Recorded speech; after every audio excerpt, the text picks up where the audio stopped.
Hello, everyone. I want to, first of all, on behalf of my family, uh, I want to say thank you for your letters. Thank you for your presence. Thank you for your calls, your text message, everybody who sent flowers and reached out. Um, it means the world as we celebrated the life and we honored my brother, Darron Chas Lee Smith.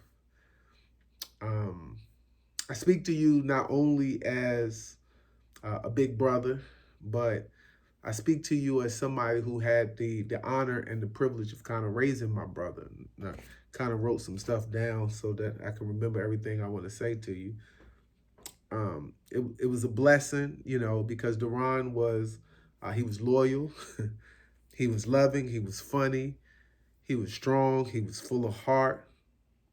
So this moment right here is heavy, and it's the kind of weight that I know that I can't carry alone, or that nobody should carry alone.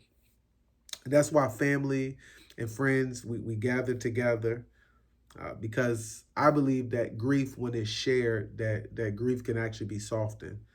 And love, when love remembered, it can actually lift us up. Love can actually transform us. In our family, me and Darron, we share a father. Some know him as Bill, Billy Boy, Dollar Bill, however you know him. And then I was the original 50 Cent. Yep. Before there was this big 50 Cent, I was 50. And then my brother, when he came, he was known as 25 cent or a quarter. My dad called him Smitty, or his little fat boy or something like that. Um, and so, you know, I was the only child for the first 9 years of my life before my mom blessed me with a sister, Tynisha, and then my dad and Pam brought Darron into the world. And uh, Darron, he didn't just enter the world. He kind of he expanded our world. And so I got to live with my dad and Darron in 92. And I think he was about 4 or 5 at the time. And from that day on, when I moved in, he became like my little soldier. And with my little soldier, we used to ride around with my dad because my dad owned a clothing store. For those that don't know, Crandall's Classic, Gear 360, and we would hop in the van sometimes when the store was slow to go to the projects, to go to the beauty shops, the barber shops, and to sell oils, incense, hats, you name it. We were in the back of that truck selling it for my dad, and it wasn't just about the hustle, and I guess we didn't realize it growing up. We were learning how to lead. We was learning how to be bold. We was honing our hustle and our confidence together. Uh, I remember one night I was watching the Knicks and the Bulls in the playoffs at my uncle's house, and Lil Darron comes over. He kind of punches me square in my nose. Blood begins to come. I'm hot as fish grease, and I couldn't stop laughing. But that was Darron. He was fearless. He was wild. He was completely himself. Even when I got married, my wife hadn't met him, but he was in the wedding as a groomsman, and we go to get in the limo to head to the reception, and he goes and grabs the door, slides in. She's thinking, "Who is this?" He puts his shade on. He's like, "Come on, move over. I'm your brother now." And then he was like, "Don't I look good?" So his swagger, Darron's swagger, was always on full display. That was him. I mean, he would go on later to come visit me when I was in California. He moved in with me for a season when I was over in Triangle. And then when I was in Dumfries, he helped me build my barbecue business. He worked with some of my friends, helping them be a bookkeeper, helping them in their businesses. And then when my dad had another daughter, Kristina, Darron stepped up. Just like I looked out for him, he looked out for his little sister. And so it was like a full circle type of love. Eventually, Darron settled in the last 6 years in Altoona because Darron wanted to go be with his mom, Pam. And that's who he was. Darron was a family first. Even Darron's name wasn't random name. His name was derived of my name, Derek, and then my cousin Ronell's name. And then also on Pam's side of the family, it was her older brother Daryl, and her dad's name was Ronald. And so Darron's name actually is a blend of both sides of his family. And so Darron, I guess in essence, you could say he was created to be a bridge, right? And in life, he carried his name like that mission to bring people and family together. If you knew Darron, you knew that he was loyal to his family. You knew he loved. You knew his confidence.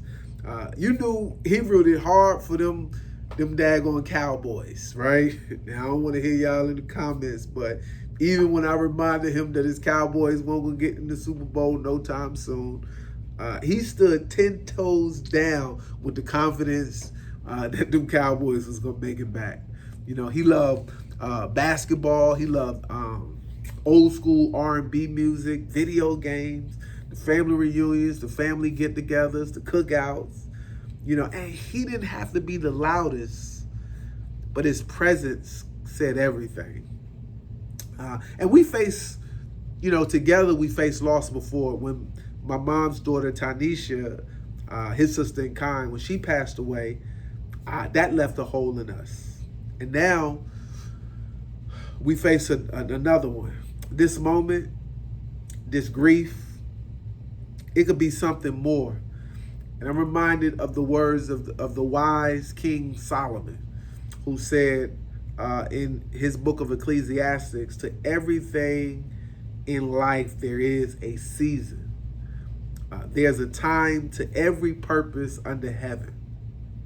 He said there's a season to laugh and a season to cry. A season to plant and then a season to reap. A season to be born and a season to die. But that helped me to realize is change is the only constant in life. And that the greatest tragedy in life isn't death. It's living without knowing your purpose. Darron, he may not have lived 80 years, but the years he had were full of love, they was full of loyalty, and they was full of legacy. Darron fulfilled his purpose. And I asked the question, with anything, how do we move forward? And here's what I come to. We remember. We keep his memory alive, but we also got to keep moving. We love like he loved. We show up like he showed up. We stand in the gaps for people that we care about. I mean, if you was to look around and you'll realize that none of us, not one of us, even when doctors try to tell you, we don't know when our season or when our time or our number is going to get called. But what we do know is we can choose how we live each day with intention, how we live with courage, how we live with legacy in mind. So I'm asking you to tell the people that you love them. Start taking action on that dream that you've been sitting on. Reconcile. Let go of grudges. Live like your name matters.